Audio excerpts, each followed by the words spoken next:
Hey, what the fuck is up? Oh shit, boy. All right, so fucking welcome to the first fucking jazz fucking. Sorry, I just learned to cuss yesterday. Welcome to the Bass Brothers podcast, bro. I think that's what we're gonna call it. Yeah. If not, you'll see what the fuck we decided to call it. But this is a podcast where we Talk shit mainly. mainly talk shit. But most of the time and regularly, we will try to have guests on and ask them about their experience in the music industry, and we will also talk about our experience in the music industry. Yeah. So this being the first episode, we're going to talk a little bit about how we got started in music, if we're still doing it, why we sold all our instruments, and why we quit. Why we quit is the main one, man. Yeah, why we quit is the main one. And if you have any questions, feel free to leave them in the comments. We're not going to answer them, but feel free to leave them. We're not gonna look at them. Yeah, maybe one day we'll see them and look at them, but as of now, we're not gonna fucking look at them. So just leave them there. You know, maybe we'll get our assistants to look at it. Show love to the fucking video, man. Show love to the whole project we're doing. Please share it on Instagram, on Twitter, on MySpace, on Google. Leave us a Yelp review if you can. 5 stars, if not 6.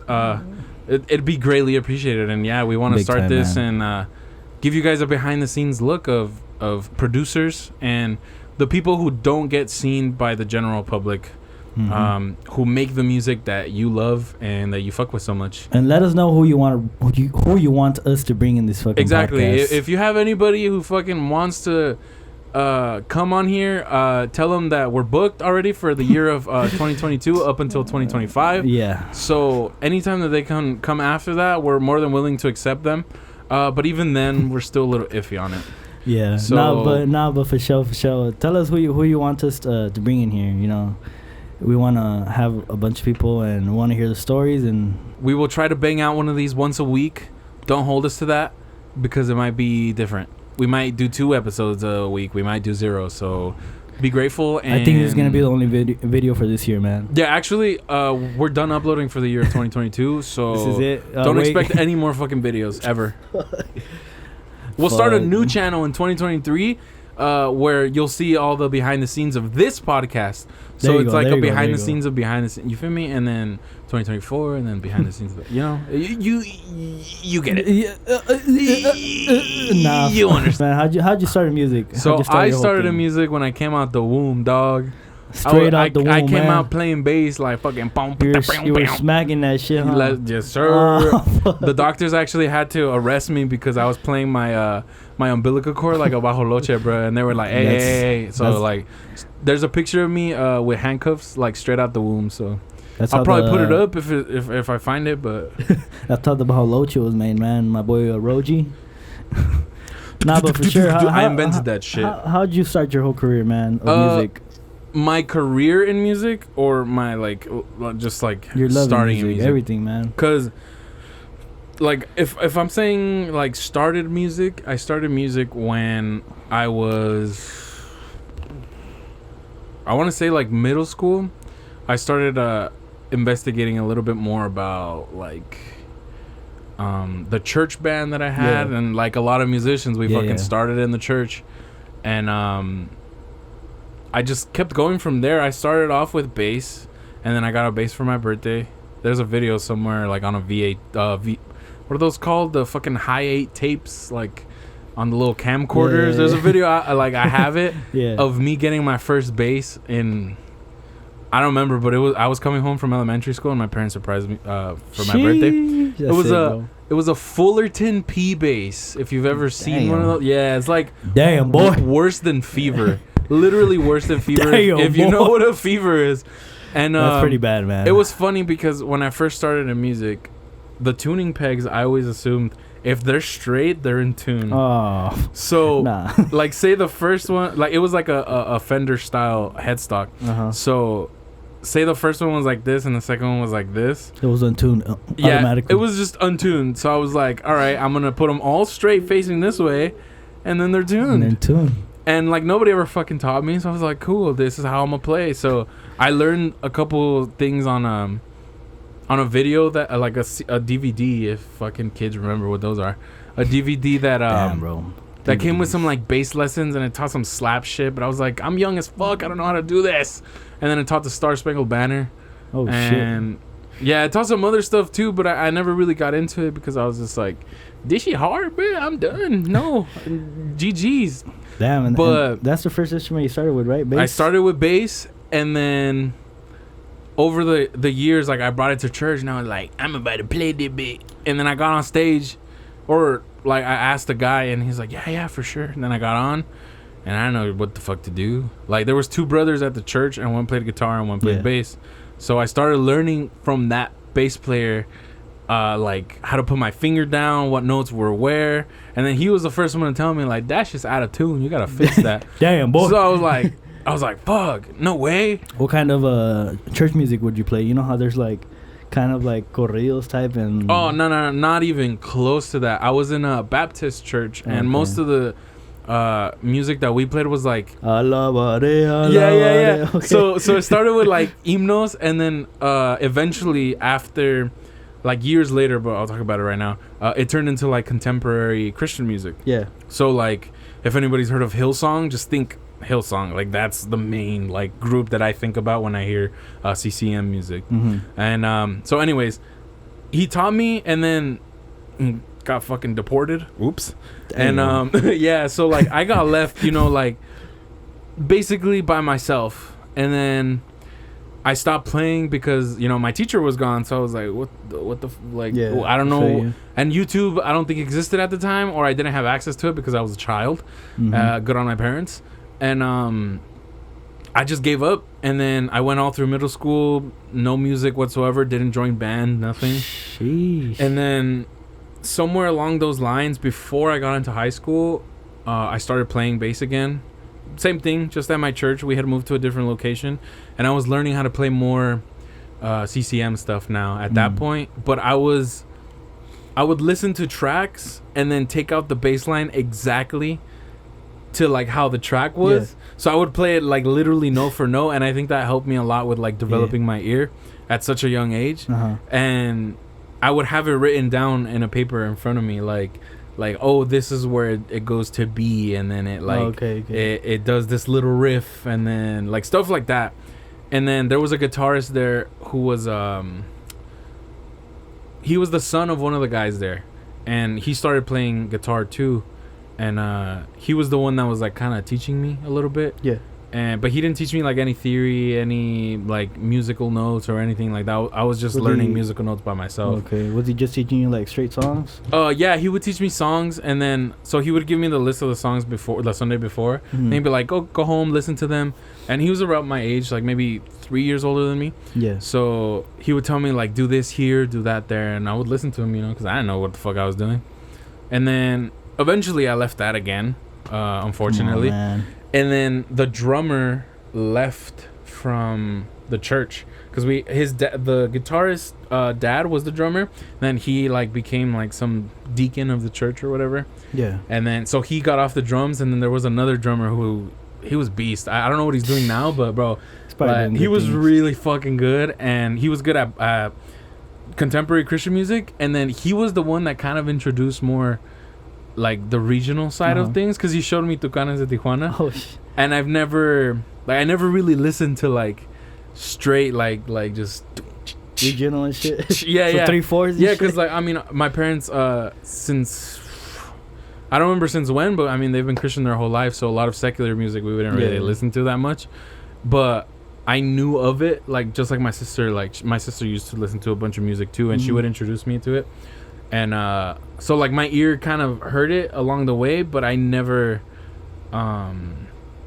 like dove into regional at all. I was like, that's not my music. Yeah, I feel you. It was more fucking dubstep and metal bands and rock bands and everything, like fucking, you were about to say Skrillex. I knew it, bro. Yeah, that's the main guy. Like that's when it was super popping, and I was like, regional, what the fuck, being Mexican? What? Yeah, literally I was like, what the fuck? Like, nah, this ain't for me, bro. Hey, but little by little you start getting love for it. You feel me? Nah, bro, I still hate it.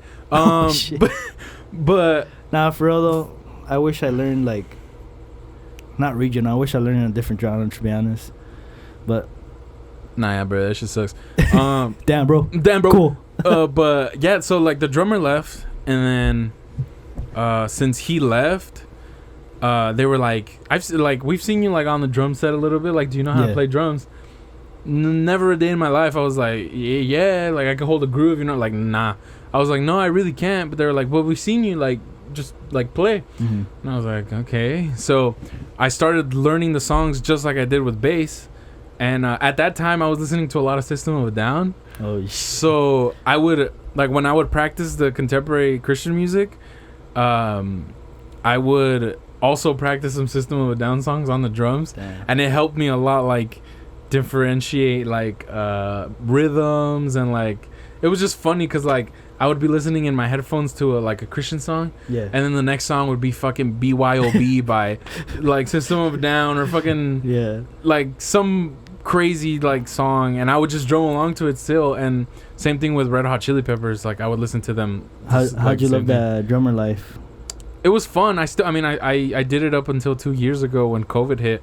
So anyways, let me go back. So I drummed, and then let me scoot forward to my freshman year of high school. I joined a classical guitar ensemble at my school, and I was just in the beginning class, and then they offered you an option to go to the highest level, which is touring. Yeah, they called it touring guitar or touring advanced guitar, but everybody just called it touring guitar. And because there was a beginner, intermediate, advanced, and then touring advanced. So they offered a lot of people, you know, to go from beginning to touring, you have to do a bunch of stuff and like audition basically for it. And I got lucky enough to where they accepted me. And from my sophomore year to my senior year, I was involved in the music program. And that's where I learned to read sheet music, and I learned a little bit of theory along the way. But nothing to like the extent that like I try to learn now. Before it was just like simple stuff, and it was all classical music. And the jump from beginning to touring guitar, let me tell you, is fucking insane. It was intense. We were learning fucking like green sleeves in beginning guitar, one note per bar or two or three, you know, versus like in touring guitar they step you up to college level like music. So like fucking 30-second notes in one bar, like, and you have to learn like it was a rigorous like our teacher, who I still adore till this day, he I think you told me about that guy. He ran it like very strict because he had a reputation to uphold, and we were that reputation that he wanted to uphold, and we kept getting double golds like every year. And that's freaking sick, bro. Like it was super fun. And then my senior year, he offered us a job at a church where I would sing in a choir. I would play handbells in like a handbell choir. So if you don't know what a handbell choir is, just a bunch of fucking bells, like ranging from like a low C, which is like this big, to bell like a C6 or C7 or whatever, with like bells like this big. So just fucking doom, and then ding. Yeah, like high as hell, bro. And me and my friend, who's like about my same height and same build, we would always get stuck on the bass bells, because the church that I started working at was, I want to say like a 60 plus church. So like it was all older white people. So they weren't strong enough to handle those big ass bells, but we were. Okay, I feel you. Yeah, so like, and some of those performances were hard as fuck, bro, because like you would get like a passage where it's like constant notes, and you would have to go from like C and then G and run up an octave and play this and that. Damn. Bro. But it was fun though. It's cool. It was a little nerve wracking to like perform it, actually, because you performed it twice for the two services. But during the practice, like, you'd be like, okay, I gotta put this down here, and then sometimes you don't have a chance to put the bell back where it goes. So like you'd go C, D, E, F, G, A, B, and then there's sharps in between too. And sometimes you would like have to put it down in the wrong place, so you have to keep an eye on where your bells are. Yeah, because like out of nowhere you'll be like, at the beginning of the song it'll be C, C sharp, D, and then you don't have to use all the bells, you know, like according to the key signature or like whatever bells are in, and you would like take out, oh, I don't need F sharp the whole song, so I don't need it. You would just move it up or stand it up. But there was this one song that I had to play an octave and a half by myself because my friend wasn't there, and I was just like, oh. And it was one of those times where you would have to run up, grab like a G and then a D down here. Damn. And you would have to put it down, and then so your D like 2 is way over here, and then your F sharp like 5 is like down here, and it's just like fuck. And at the same time, you got to be reading the music and following the conductor, bro. It was fucking a wild ride, but it was super it's fun. It's cool though. Like the adrenaline is pretty sick. You know? Yeah. And I think they still do it, but I don't really like the music director there no more. So, but anyways, I did that, and then. Well, the church choir is like pretty explanatory. You just sing in a fucking choir.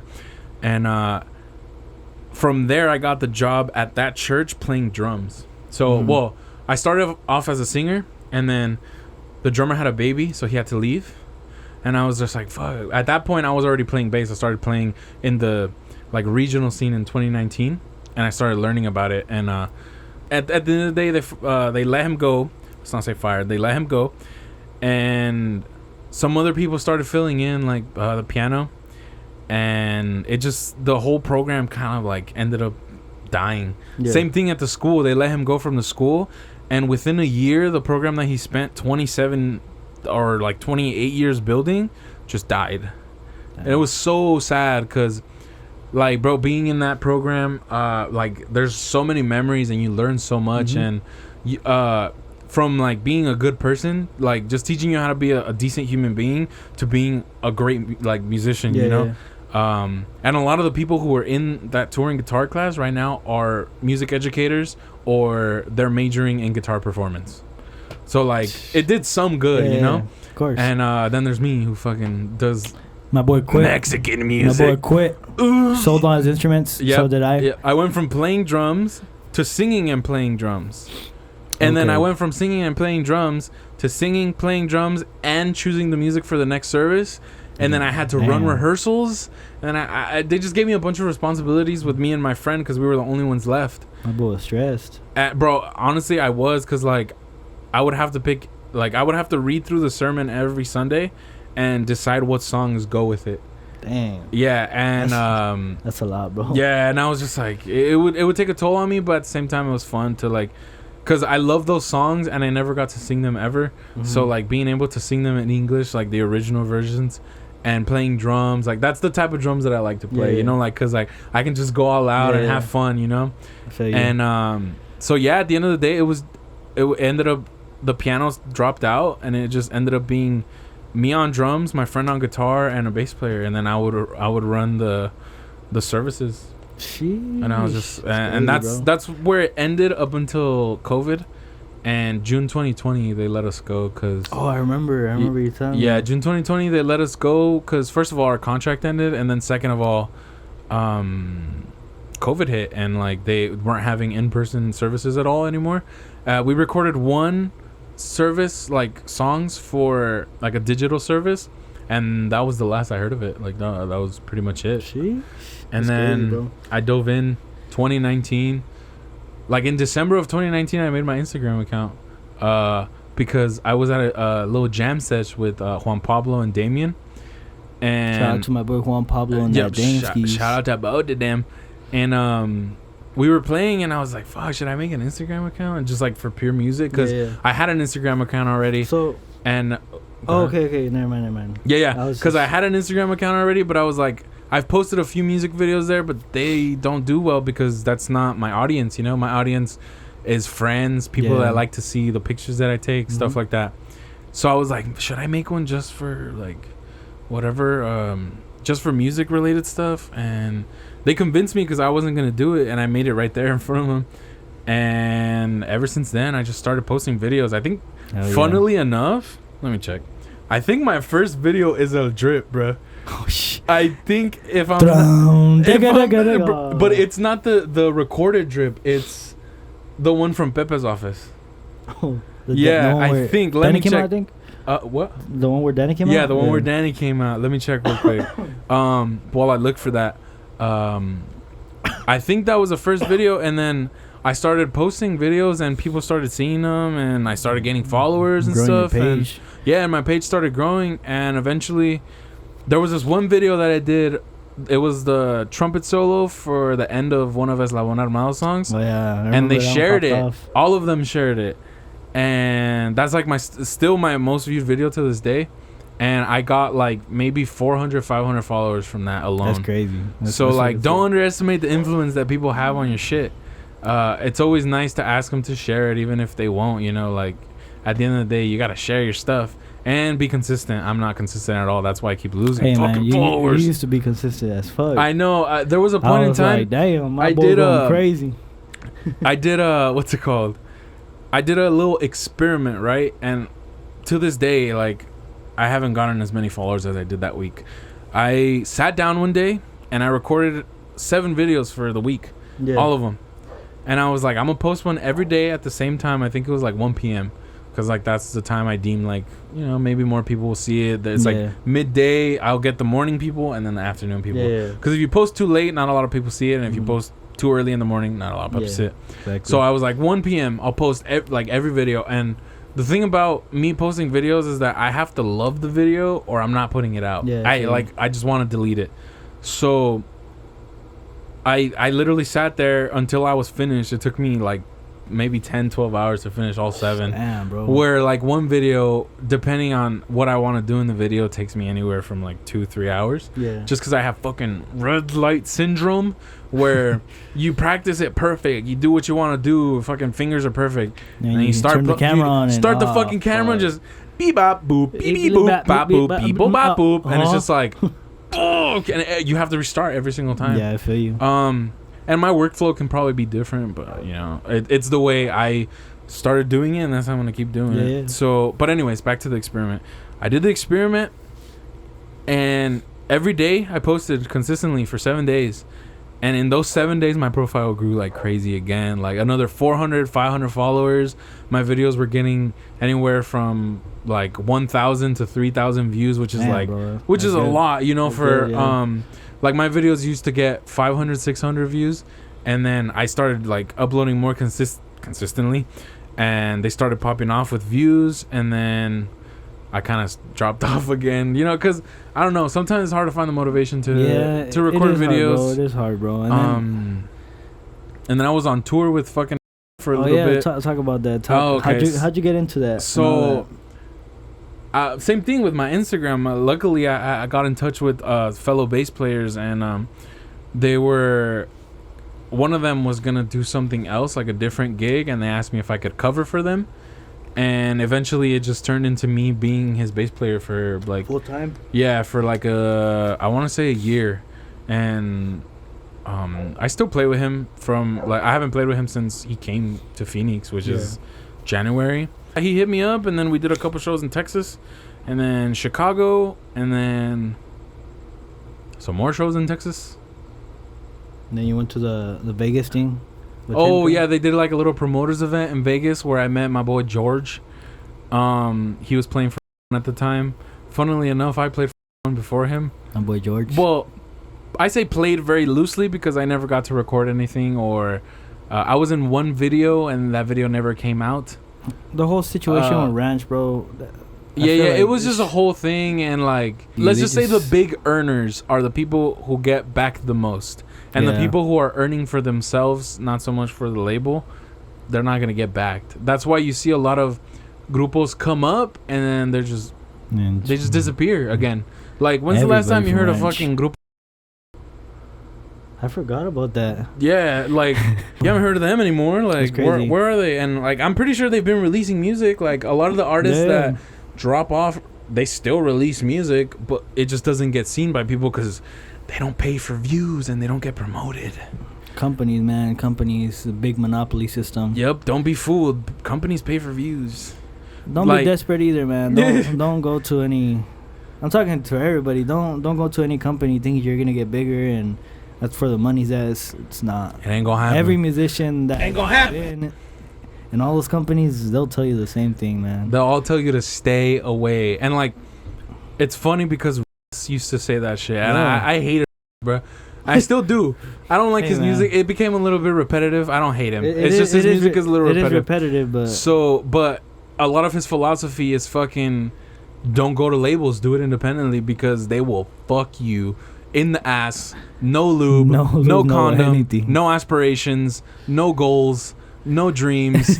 nothing, bro. You will get absolutely just rammed by them. Yep. And you will lose money.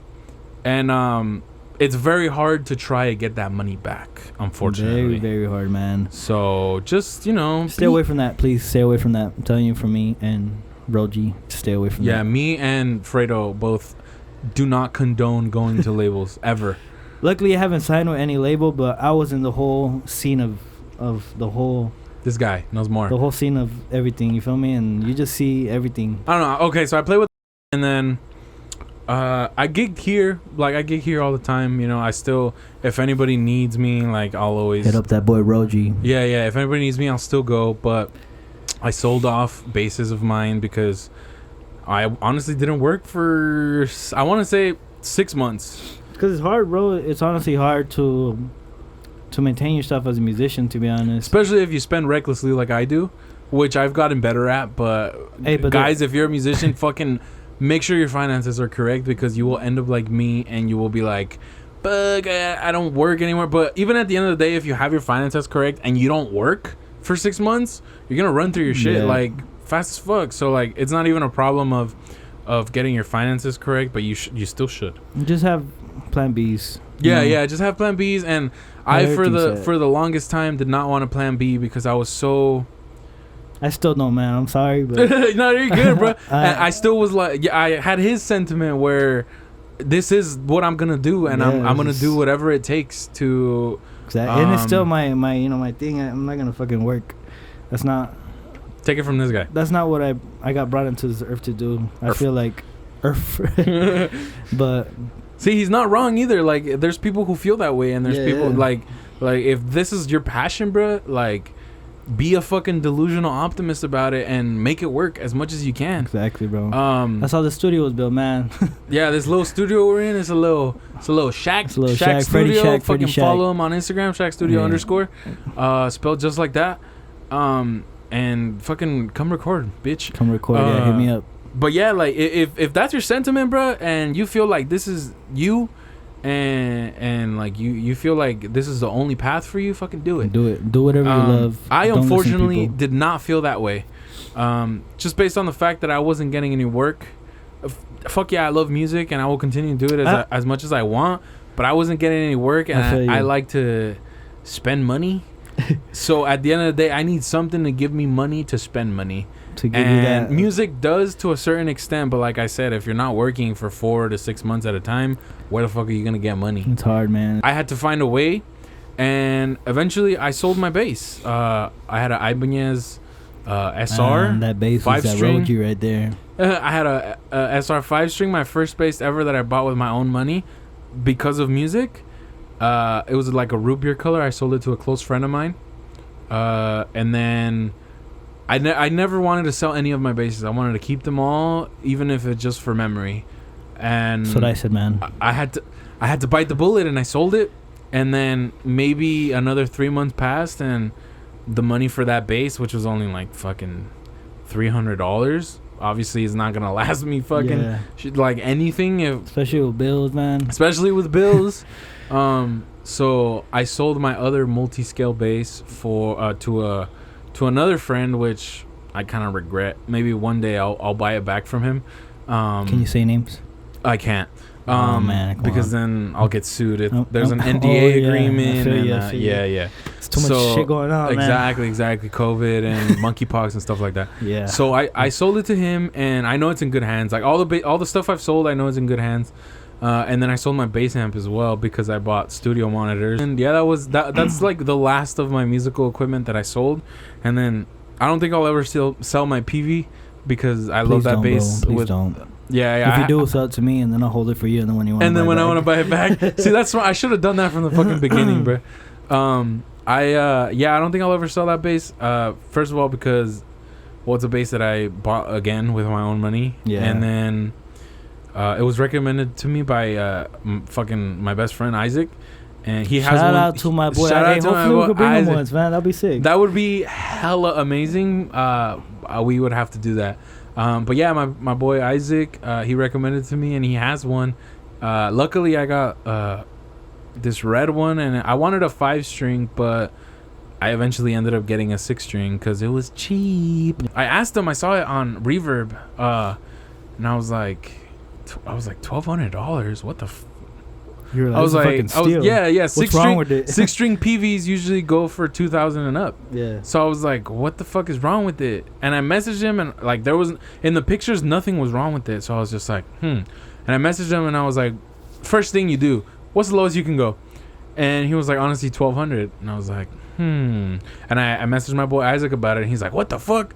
And get that shit. Yeah, and we were like messaging back and forth, and he's like, ask for the serial number, and I was like, okay. So I asked for the serial number, and he sent it to me, but it was kind of rubbed off, and I was like, fuck. So, because there's 2 issues of the Cirrus. There's a 90s issue, and there's a 2000s issue. Yeah. The 90s issue is the one I wanted, because it resembles a Smith sound. If you don't know Ken Smith. Ken Smith, man. Sponsor me, please. And I was like, fuck, like, let me check the serial number, and the literal 2 numbers that I needed to see if it was a 90s or a 2000s was rubbed off. And I was like, what the fuck? So I decided, fuck it. Let's take the chance. Take the risk. And I took it, and I bought it. And when I got it, I opened the battery cover, and I found the serial number, and it was indeed a 95. And my boy came in clutch. And so I have a 95 Cirrus in red that I haven't seen like any other red Cirrus on the market. So it's pretty sick. And that's probably one of the reasons that I don't think I'll ever sell it. Plus, I recently discovered like more playing like a little rougher, like this dude. And it sounds fucking incredible, bro. Like, cause I used to have a light touch, and I used to play with nails with these 2 fingers. Tell about your nails. And people fucking hated me for it. Everybody was like, "We can never mix your shit because it's so ass." And I was like, I mean, fair enough. But it wasn't a skill issue, unfortunately. It was a technique issue. I used to play classical guitar, like I said earlier, because that's what you needed to play and get resonance out of the guitar. And I guess it just never registered in my brain that doesn't carry over to bass. Yeah. So when I started playing bass, I still had these nails long. I feel like it still gave it like a unique sound from you. No, for sure. He's always told me that too, that it's always a unique sound. But the more and more people started pointing it out, the more and more I started feeling a little bit insecure about. I feel you. And a little bit more like, damn, what the fuck is wrong with my playing? So my nails grow past my finger. So I carry a nail file in my backpack because if I feel like my tone is off, I will file my nails all the way fucking down until it's just finger. Yeah, literally, you'll see me do that shit. Hard as fuck. And but it helps with tone. And there's this guy on TikTok. I was listening to his live once, and I never really noticed because I was just like, I would turn on his live and just like just listen to it. Yeah, you'd be like, let's see what the fuck this kid's about. Yeah, and one day he asked me, he's like, hey, bro, like, I see you're in my live. Is there any chance you can, like, critique my playing? Yeah. And funnily enough, like, hella people do that, too. Like, they send videos and they do a bunch of shit where... That's cool, bro. They're just like, hey, can you critique my playing? And, like, I saw your technique, this and that. And I noticed some stuff, but the main part was, like, I was like, let me see your nails on your two right fingers. And he knew immediately what I was talking about because he's like, fuck, how'd you know I have nails? And I was like, bro, I can hear it. Like, it you can hear the little, it sounds like a pick in a way. Yeah, literally. It's a sound that I'm familiar with because I used to play like that. And I got familiar because of him. Huh? What the fuck? Yeah, so, like, it just, I eventually just, like, shaved them all off. And now it looks funny because I only have these 2 short and then these are kind of longish, but... for the love music. I decided to say fuck it and stop saying no plan B because it felt like this isn't what I'm gonna do right now, at least. So I started applying places, and I applied to over 40 places. Damn, and since I don't have previous job experience, it's hard, huh? It's fucking hard, bro. Like, literally 0 companies called me back except 1, and it's the company that I work at now. And like, no companies will call you back and they would send you an email, we rejected you because you don't have prior experience and blah, blah, blah. How the fuck am I supposed to get experience if you don't fucking hire me? Exactly. So it's just like, it's a paradox. Like, you need experience, but to like get the job. Well, so to get the job, you need experience. But in can't order get to the get job. experience, you need to work at the job. Make it fucking make sense. Literally, huh? Like, make it fucking make sense. But it's cool. You got the whatever. job, though. Anyways, shit. yeah. So I got the call, and I was just like, "Fuck, this is a spam call." So I didn't answer. And then, like, I got the voicemail, and it said, you know, this is blah blah blah calling from blah blah blah. Yeah. Just wanted to see when you were available for an interview. Bro, I called back so fast. I was like, oh, shit, it wasn't a scam. So I called back, and then we set up an interview and whatever. And there was, like, 3 separate interviews that I had to go through because it's, like, it's a tech company. I'll say that much. And they're very high on security. So I had to pass a background check, a drug test. Damn.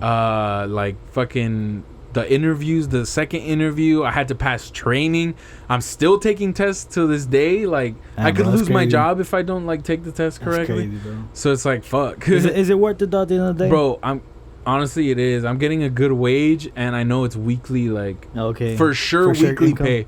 Like, with music, there was points in time where I'm like, fuck, am I gonna work this weekend? Yeah. Like, nah, I feel you. I needed an extra $200 to pay the fucking, like, gas bill or some shit, you know? Nah, And sometimes those gigs wouldn't come, and I'd be like, well, shit, what do I do now? And bro, you gotta have a lot of you gotta have plan B, but to me, nah, bro, fuck I plan wouldn't get a job. I mean, yeah, that's fair, but I respect you. I respect. No, what you don't, doing, bro. No, for real, bro. Just tell me I'm fucking whack and that I should quit music. Look, and I'm gonna tell you what I think about a job, bro. I think it wastes your time. Damn. In your life. Damn. Cause think about it. You tell me I wasted my life, bro. No. I'm just saying how I feel about it. No, I am though. You know, your opinion. I have a swing shift, which means how much hours are you working a day? 8. Exactly. I'm literally working 40 hours a week. Those 8 hours Guaranteed. are gone of your day. They're gone of your life. Yeah, you never get back. And those 8 hours you could have like done something to improve yourself, make yourself better in music and anything, like gym, anything. You feel me? Yeah, it's getting a little bit hard to get used to fucking doing this shit, because as a musician I was so used to like fuck off during the week, do nothing, maybe like come record, do something, do like some music stuff, but not to the point where it was every day. And then on Saturday I would work, or Friday, like Friday and Saturday I would work, and that was literally it until next week.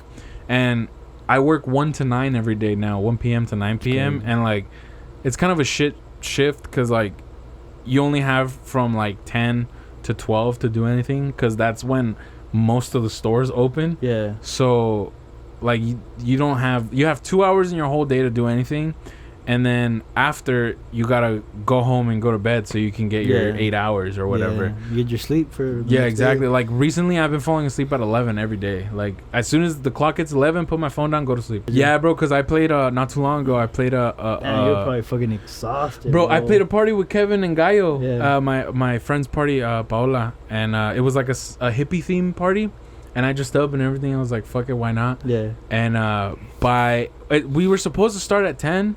By 9 I was like, I'm exhausted, I want to go home. Like I just want to go to sleep, bro. And the worst part is I ended up staying there till like 5 a.m. So like, bro, imagine when I got home, bro, I didn't wake up till like 4 or 3 p.m. the next day, bro. Jeez, bro. It was crazy. It was exhausting, but it was fun, bro. Like I had fun, and at the end of the day, like you said, there's only one life, and we gotta fucking make the memories as much as we can. We gotta do everything we love. Yeah. You know, we can't waste any days. Like me, like how you were saying earlier, you know, how like you said, you would wake up sometimes, or like you wouldn't do anything sometimes. You feel me? Like I was in a point where I was doing that a couple, like mainly the whole week, you know, because we just work on Saturday. We make like a fucking pay that people make. People wish they made. Yeah. But it ends up kind of like being the same thing if you think about it.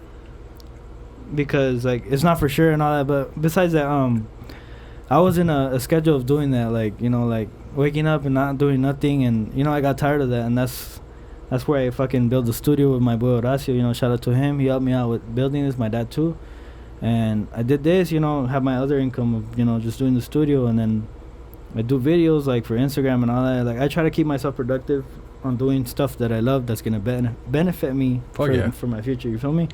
Yeah.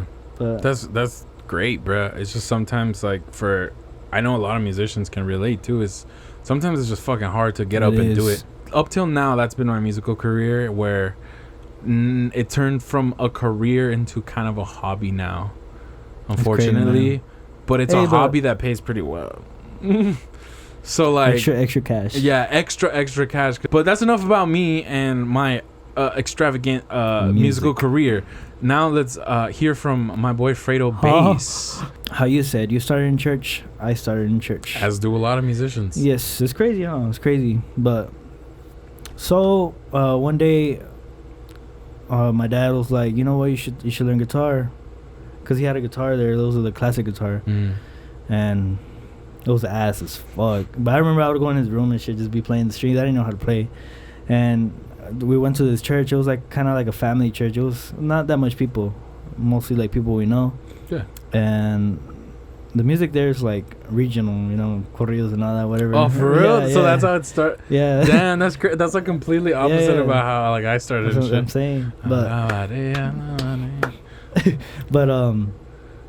yeah, my dad was like, you should learn, and he was saying my cousin would show me. I had a cousin that knew like few chords. His name was Junior. Shout out to him.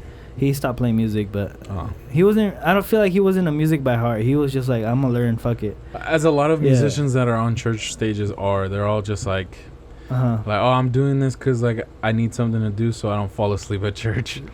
Whoops. Not saying any names, but me. That was me. Oh. But yeah, my cousin ended up showing me C and all those chords, the easy ass chords, G. You know, I'm over here. That was hard, bro. When you first start, G's hard as fuck, bro. But yeah, that shit was hard. I remember he tried to teach me C though, and I didn't like. I wasn't used to playing the guitar. You know, like your fucking hands are like a bitch. Is C the first chord that you ever learned? I believe it was, man. Yeah, C. The first chord that I ever learned was E minor. Oh, and that's the. Everybody in the beginning guitar class learned, bro, because it's the easiest. It's literally just 2 fingers. That's cool though. Actually, I learned C, but damn, just straight up, right away, first fucking fat ass fucking neck. It kind of makes sense because, like you said, the regional scene. Like it's funny because that C is like the basic shape for a lot of other chords. Yeah, exactly. But yeah, I ended up learning with my cousin. He taught me the chord, and there's this other guy. His name is Joshua. He used to play with. I don't remember who he played with, but he knows like Carlos and he knows Danny. He used to play with Los Nuevos Rebeldes. Yeah. My boy Hachesien. Hachesien, yeah.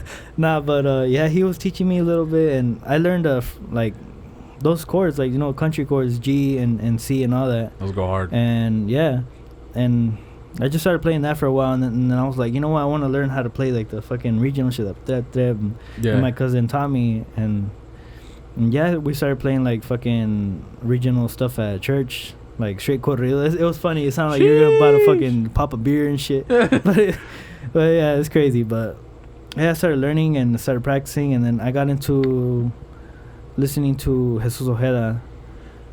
Let me go back though. I started music probably 6th grade. I don't know. It was later than you or earlier than you? Probably the same, huh? About the same, yeah. Because I got the bass, I think, when I was in 5th. It's crazy how you started with the bass, so that's crazy. Yeah, and then I just left it. Fuck the bass. Fuck the bass. Fuck bass players. They all suck. I mean, yeah, we all suck, bro. Drummers. Give me a C, bro. Yeah, exactly. You won't, bitch ass. Middle school is when I started learning music or guitar. I used to. I feel like I was always a musician, like as a kid, because I would be in my dad's truck and he would play music, and I was always trying to find the key. And you know how you listen to people, them trying to sing and they can't sing in the same key as the singer, you feel me? And I always sang in the key, and I was like, like why? Like, am I off? Yeah, like do people not like know what the fuck is going on, or like? And that's how I knew like I had an ear for music. And my dad, he forced me to. He actually did force me, because I got tired. I didn't even mention that. I got tired of playing guitar, because it hurt like a bitch. Fair.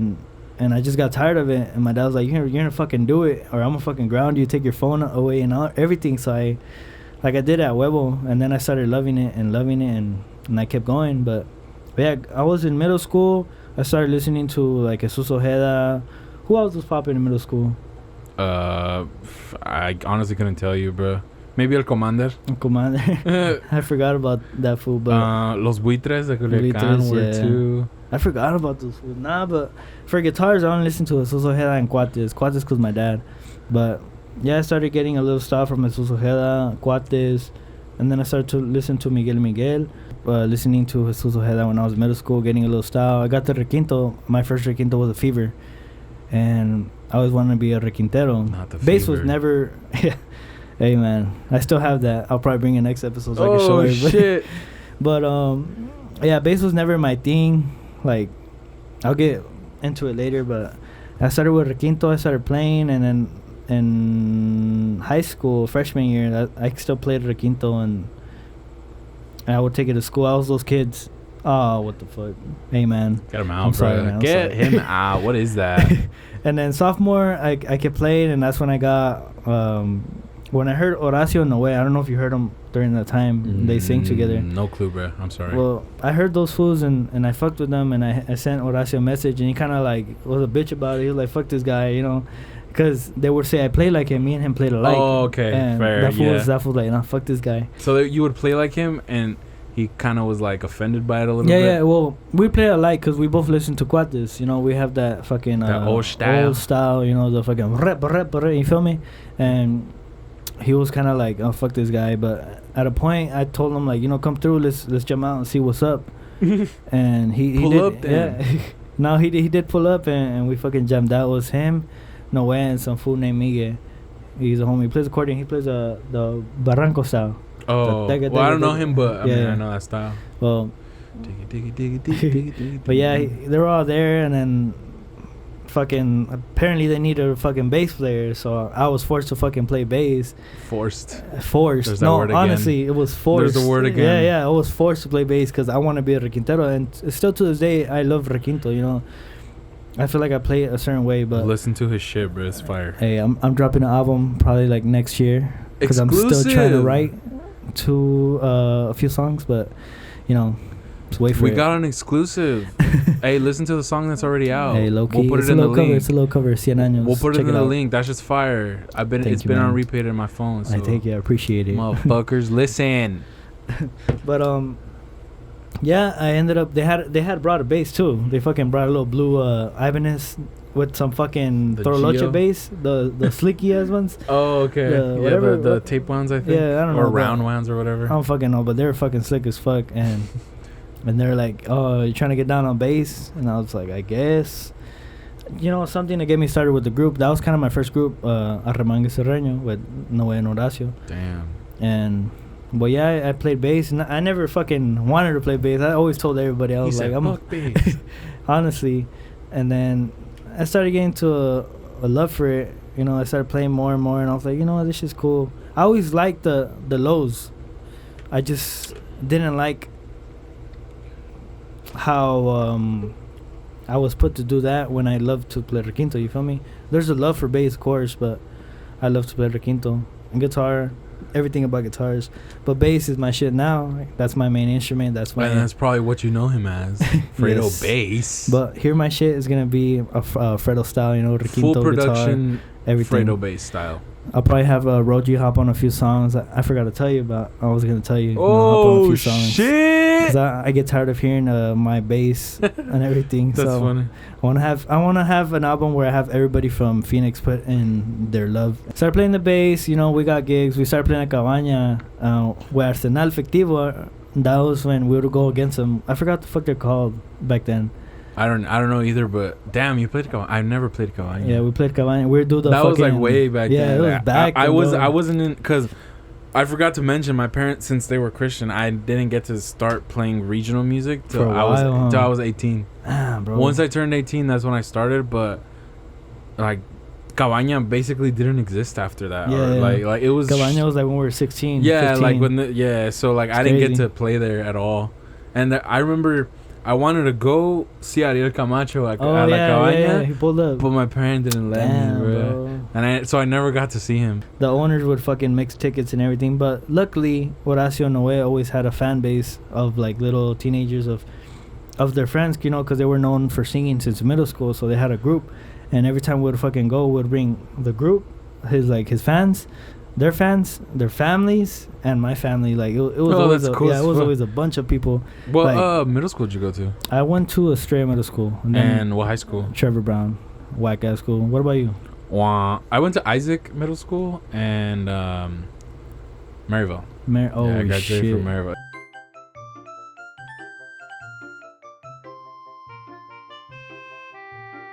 I told my story about how I started in music and how I progressed and how I got to where I am, and we did that with him as well, but we forgot the ending part. The group kind of split up, so we all kind of like went our own ways, and yeah, I think I went like like a year without being in a group. I would help out. Then there's one time my friend Pablo hit me up. Pablo Gonzalez, shout out to my boy. There's a lot of musicians here, bro. A lot of musicians that help other musicians out, bro. He hit me up and he was like, hey, you down to play? And that's when I met Kevin. But yeah, we ended up playing at the gig. I ended up playing Requinto, and I think Pablo was playing bass. I don't know. I think we switched. I don't know what was going on, but I ended up getting the Requinto for a song or two. And yeah, that's how I met Kevin and Pablo, and ended up going there. I started gigging with Kevin and Pablo. I just kept playing like that, just gigs until my junior year. I think I ended up being in a group with I forgot the fucking names. Imparable Serreño. And shout out to them. I think one of them was Brandon, some other fool, I forgot his name, some other Noe. And I forgot the other guy's name, but it's because it was a long time ago. But we ended up being in that group for a while. It was like 4 people, but we ended up gigging for a while. And I still was a bass player because everybody had a fucking requintero, and I always want to play requinto. Isn't that about the time that like Ariel was hitting? Yeah. So like everybody wanted to be like requintero. Yeah, exactly. Yeah. I never fell into the Ariel era, but yeah, all that shit happened, and then I went to summer school. I went to summer school all my fucking high school. I'm a dumbass. Nerd. Nah, I'm a fucking dumbass. I didn't give a fuck about school. I'm not gonna say fuck school, but fuck school. But ¿Tú crees? I went to summer school, and that's when I had like met this other musician, and I met this guy named Thomas. He played accordion. He wanted me to fucking play bass, man. Guess.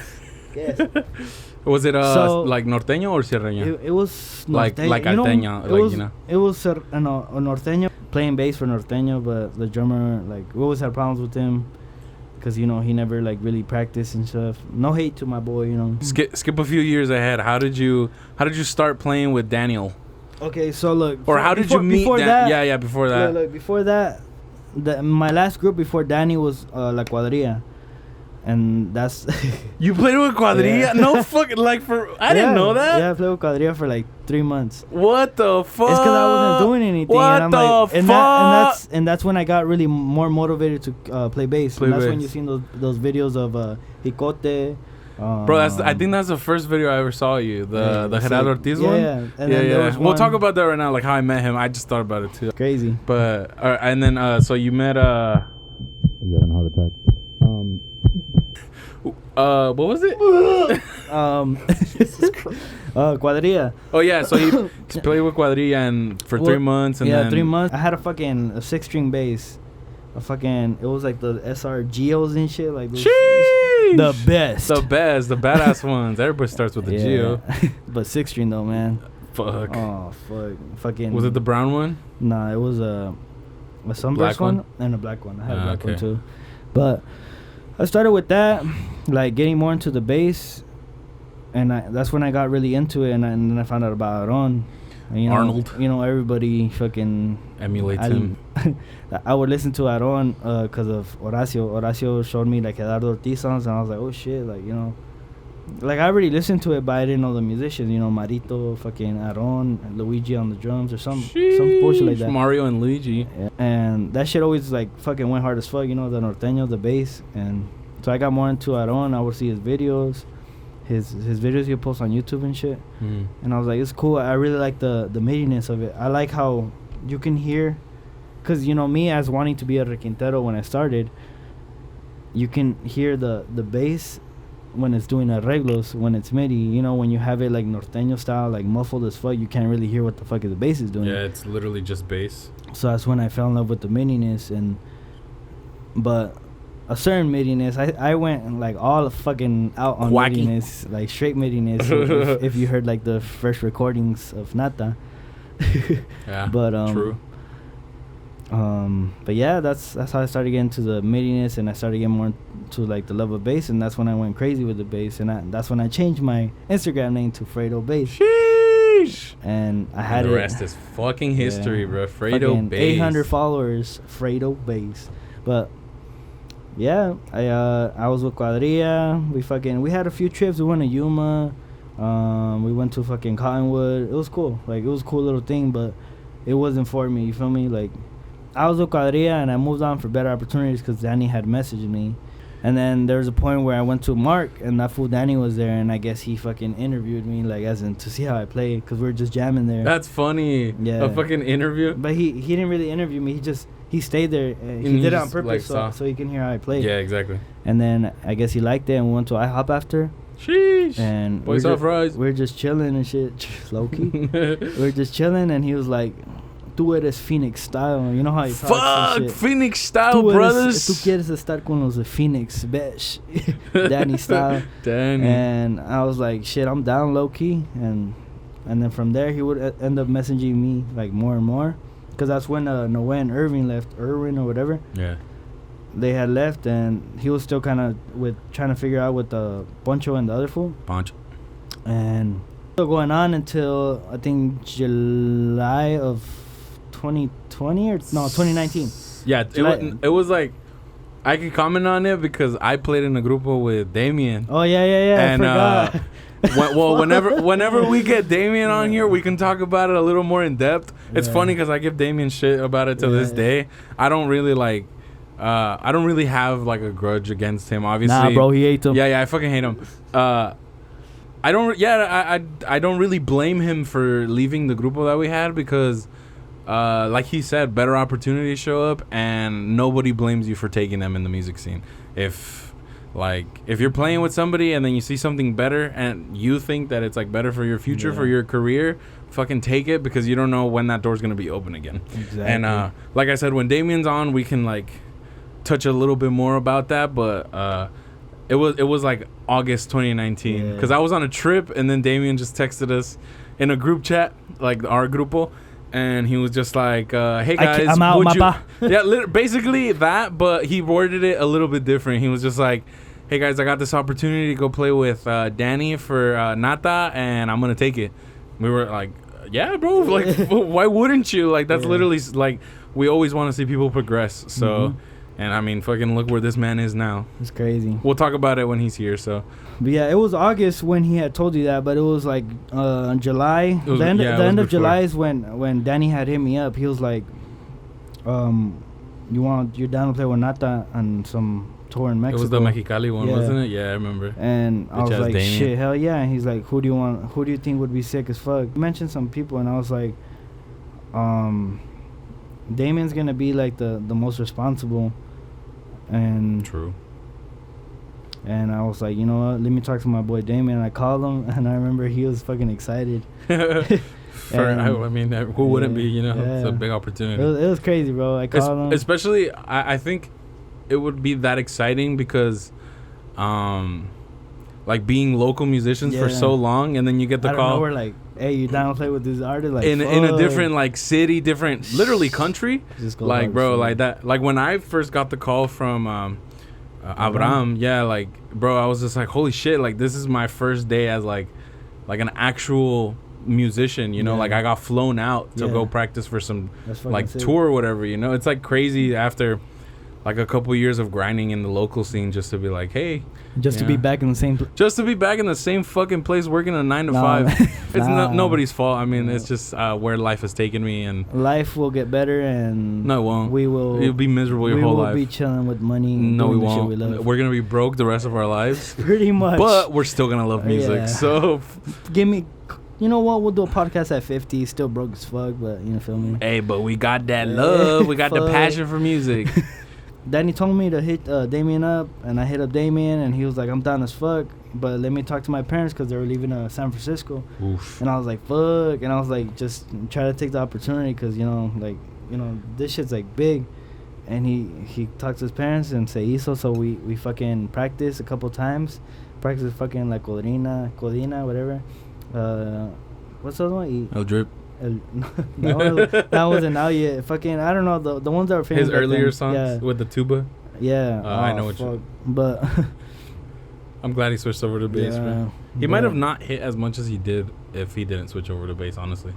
Because from that came like fucking hella tumbado stuff. And hella tuba with tumbado doesn't hit the same, man. It's not. You need tuba that bomb. Tuba or anything is not the same, to be honest. Tuba is the most hated instrument for me personally. Damn. Exclusive. He hates tuba. Tololoche too is like not one of my favorites, but it just depends, you feel me? It depends on the vibe. Depends who's playing it. Yeah. I've heard some badass Tololoche players and some okay Tololoche players. I personally prefer like Tololoche, but like with jazz, like, like actually playing it. So like double upright. bass. Yeah. Yeah. Nice. But going back, he said, I'm down as fuck, and we had to get our passports, so we took this trip to Tucson to get it like in a week or some shit. And that was the most awkwardest like fucking ride ever, because like we didn't know Danny, and I'm over here trying to make conversation with Danny, and Danny's like fucking stiff as fuck and shit, like he didn't know how to talk or something. And Damien in the back fucking kept falling asleep. And I kept trying to make conversation with Danny, and he wasn't really budging. Like, he would give me small talk, but I don't. It's always that first encounter, huh? I don't think he was comfortable, but like after that, he started getting more comfortable. But yeah, we ended up getting our passports, and we flew to Mexicali. Well, we flew to L.A. and we fucking drove in a packed ass Tahoe. To TJ. Yeah, fucking packed ass Tahoe. Fucking the front rows and the middle, everything was full. We fucking barely fit in that bitch. Uncomfortable as fuck. What the fuck? That's where we knew fucking ranch wasn't it. Fuck. Fuck, immediately. Like, first, come on, like, like they treated us like that. We could have fucking flew straight to like Mexicali and instead of fucking flying to LA. I mean, that's what you got your passports for. Like, what the fuck? It's stupid, but yeah, that's where we started seeing like the fucked up shit.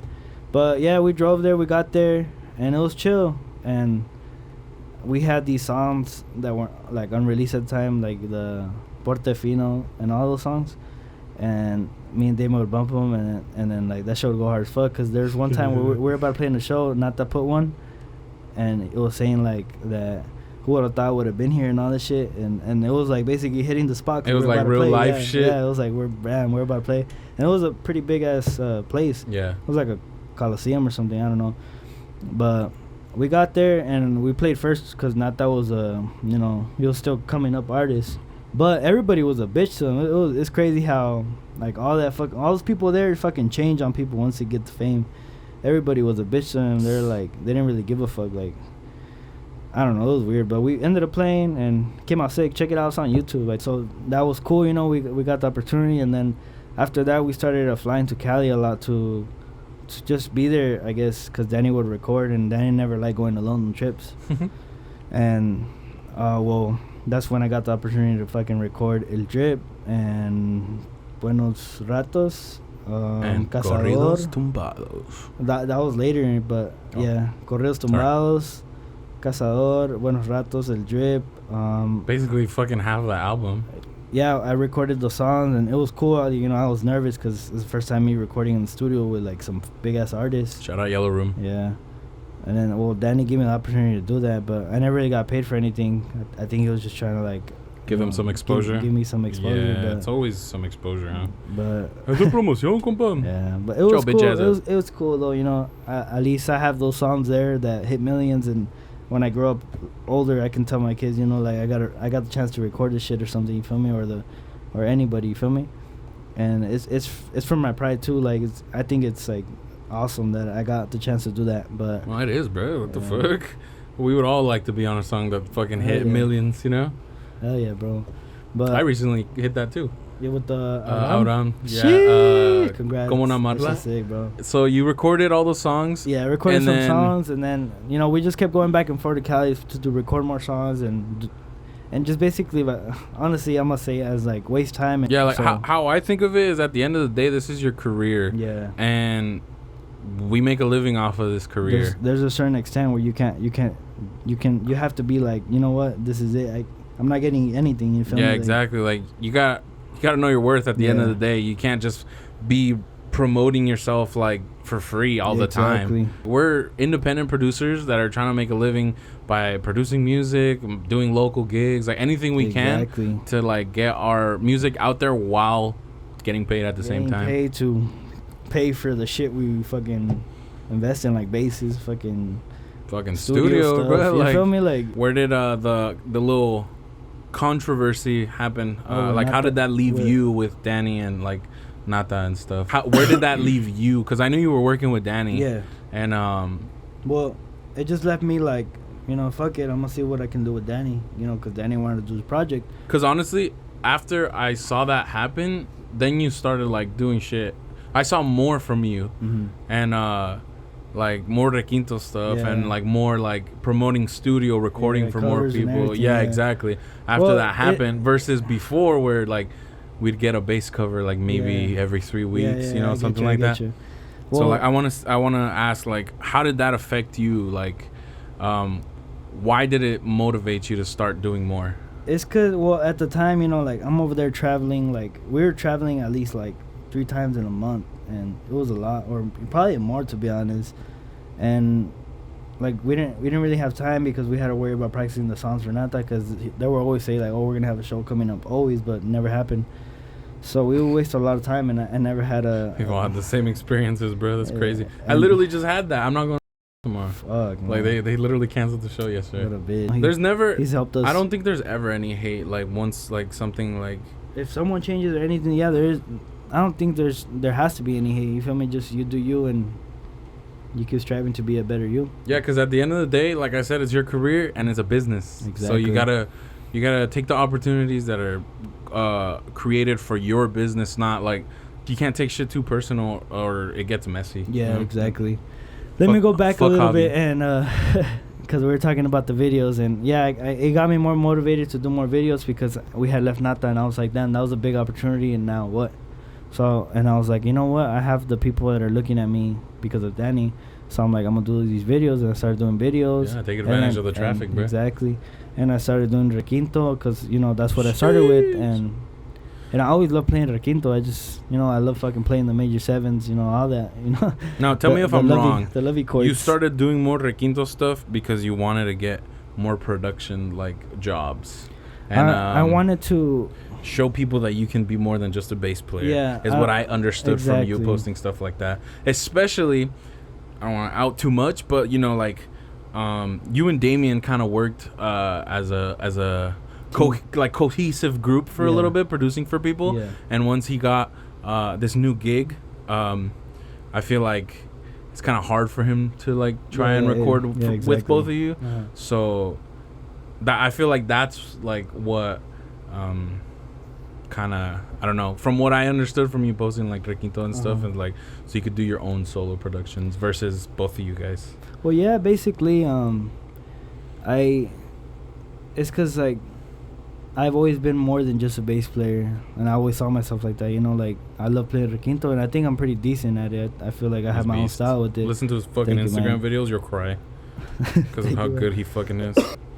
I started doing videos of Requinto because, you know, I was like, you know, I can do it. Like, I've seen people do it, like acapellas and all that. Damien does the bass, and I'm like, you know what? Like, I love playing Requinto. I don't just have to do bass videos. Like, why don't I do the whole package and, you know, show what I have and show what I offer and show and make some money. It's but at the same time, like, no, like I just I just wanna show people, you know, my feeling, the way I play, my style when I play Requinto and bass together. But yeah, like you said, it did kind of make me want to do my own stuff for productions too. Like I did a production for Bryant Ranger. Oh yeah, the porque. Another link. I did some other productions for Clave A, some other people. You know, I'm doing a couple more, but I want to get into more bigger artists. Also did it for me because I'm gonna be doing my own music, doing my own lyrics and everything, and you know I'm not the best at fucking singing or anything, but I wanna drop something I fucking love. You feel me? Yeah, hell yeah. But that fucking 100 años is yeah, better. So. hey, thank you, man. If it's another link. I think you said it on the other one. Shit. So if it's anything like that, I mean, gonna do great, bro. Hey, and like you already have the eyes, like people, like how much views does that video have? Like 2K something? The 100 años? Yeah. I don't know, to be honest. Something crazy. It has a couple. Yeah. You know, I appreciate everybody. I appreciate everybody listening to, you know. Basically, we're here now. Yeah, we're in the present, and the only thing left, I mean, would probably be how we met. Cause I remember before I started playing bass, or like when I was starting in like, what was it, like fucking 2017 or some shit. Yeah. Like it was after I graduated, because I had just turned 18. I seen his videos or some shit on Facebook, and I think it was a Gerardo Ortiz video. Sheesh. And ever since then, I was like, holy shit, this dude, fucking Fredo bass style. And then appreciate it, man. From there, I just like kind of like kept like a little like, what's it called? Like maybe like you can say like an eye on you, just like to see like covers, you know, like how people like do it with me now, like they want to see a cover, or like they wait for your covers and shit. Like I feel you. just like that. And I remember one time, I don't remember who called me, but it was somebody. You were gigging with somebody. I think it was it Chayo? I don't remember. It was you, Kevin, and somebody else playing either bass, or they were on Requinto and they had to leave or some shit. I think I was on Requinto. Or was it Damien, bro?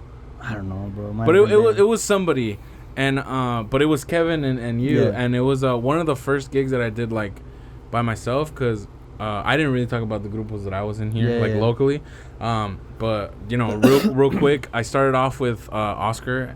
We did I think it was Estro, and it was Oscar, Gabe, some guy named Julius who plays, I think, with Clave 602 now or something, and Gilberto, who played the accordion. And then I stayed with them for a little bit, and then Julius, the drummer, left, and then we got Pablo, the one that plays with Edgardo, and then he got the opportunity with Edgardo, and then he took it, and then we just all ended up separating. Okay. And then crazy, bro. Crazy. And then after that, I started playing Armonía, funnily, with Chavalones. Armonía, man. Yeah, because they had a tuba player, so I was like, I gotta make money somehow. Yeah, I feel you. And I started playing with Chavalones, and then Chavalones disbanded again. Cause Damien played with Chavalones for a bit too, cause I got him into it. That's crazy, bro. Yeah, cause they needed a requintero, and I was like, fuck, I know Damien. Yeah. Like I was like, fuck it. So I told him, and Damien was down, and we worked maybe like 6 months with them. Hell yeah. And then we left, and then from there, that's when La Lealtad started, cause Oscar knew Gabe, and Gabe was coming from Mexico, and he was like, hey, I got this singer, you know, like, maybe we can start something. Yeah. So he hit up Damien and he hit up me. Then we had one of our first practices, and then that was all like 2018. And then La Lealtad. Our videos are still up somehow. Yeah. Check them out. Check out the songs. Another link. And then after that, that's when Damien took the opportunity with you guys. And then we didn't want to keep the sound going, because like it was all of us. Yeah. And at that point, like I feel like we were still all pretty ass, not gonna lie. Like now that you look back at it, like everybody was even like us, me and Damien, or me, then like it's because we just keep getting better. Yeah, we just keep progressing, and like your ear cringes to what you fucking heard. But like back then you were like, fuck, this shit's fuck, holy shit. Exactly. But God, I hate all the music we like. You know, it's cool because it's nostalgic and like it's nice to hear, but at the end of the day, it fucking sucked. I don't know how people liked us. I thought it was fire. I haven't heard it in a while. I guess you could say like independent contractor, where I would just play with literally whoever. Yeah. And that's when I ended up. It was somewhere in there. I think it was between the Norteño and the Chavalones that I was playing just by myself. Yeah. And then that's when I got the call to play with you guys. But I don't remember who was on Requinto, but you were on bass. And then Kevin was singing. And it was one of the first gigs that I did with you. And you switched over from bass to Requinto, and I started playing bass. Was it the time where it was like 6 a.m. or something like that? I don't remember. You were but like, I gotta go play at church or something. It was probably one of those times, because I had the job at church still. And yeah, and then from then, I mean, I played with Kevin. I play with Kevin now sometimes. Whenever he's not available, I play with a guy named Gallo that we're probably gonna get on to. We gotta get him for sure.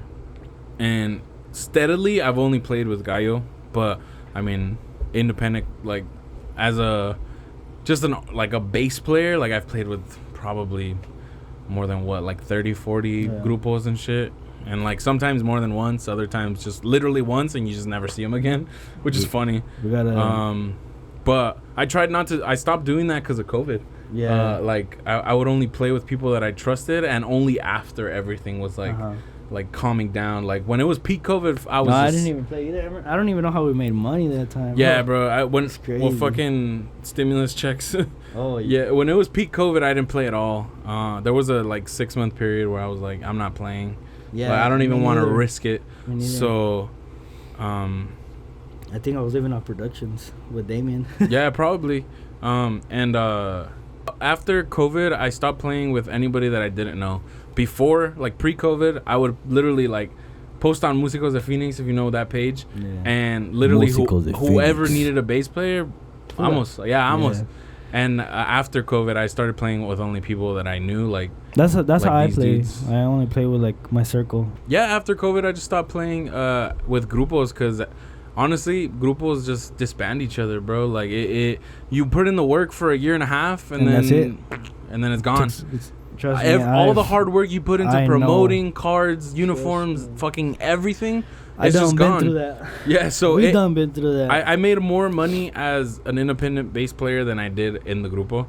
We just started like knowing about each other, I guess, and after more after like the Tan shit, we would gig more too. Yeah, we would gig with Kevin. Yeah, we would gig a lot with Kevin, and then probably do an album sometime later on.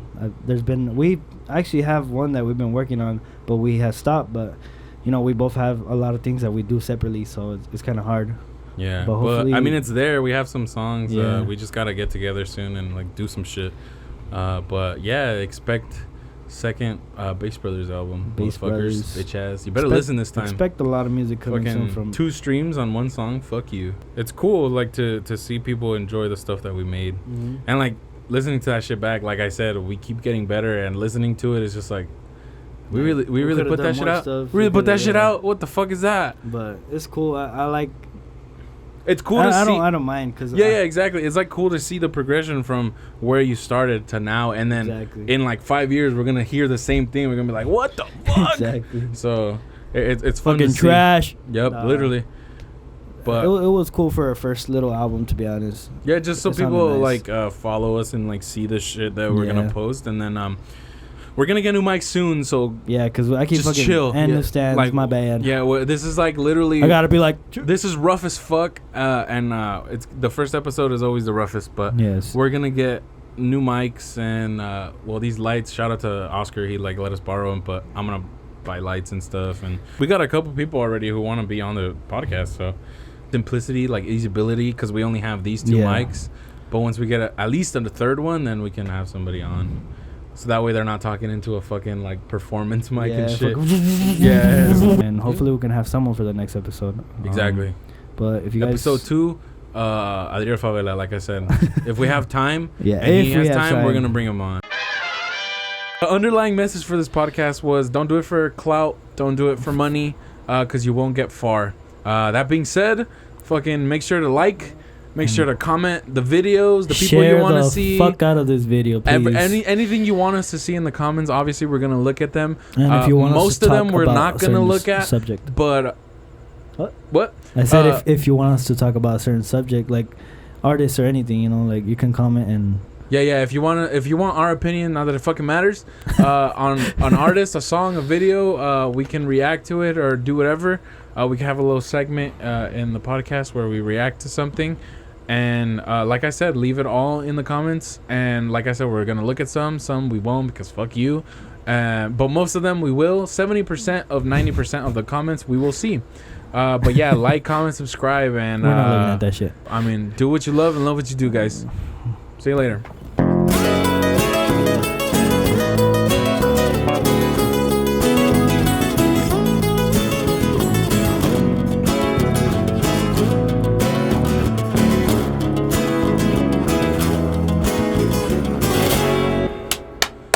Sinking, sinking, sinking, sinking, sinking.